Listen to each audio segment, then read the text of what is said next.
السلام عليكم. لا تنسوا الاعجاب بالفيديو والاشتراك في القناة تشجيعا لنا لنستمر بنشر المزيد ان شاء الله. اشتباكات عسكرية مسلحة بين قوات إيرانية والإماراتية قرب ساحل ميناء جبل علي.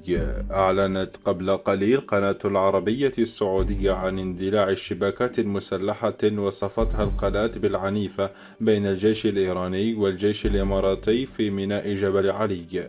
ونقلت قناة العربية عن شهود عيان أن المنطقة بدأت فيها الأحداث بإطلاق مجموعة إيرانية صواريخا موجهة نحو سفينة إماراتية أدى ذلك إلى اشتعال النيران فيها وأنباء عن قتلى في طاقم السفينة. ومن جانبها أطلقت الإمارات رشاشاتها نحو مصدر الصاروخ الذي اندلعت فيه الاشتباكات، والذي حسب شهود عيان مستمر حتى الآن.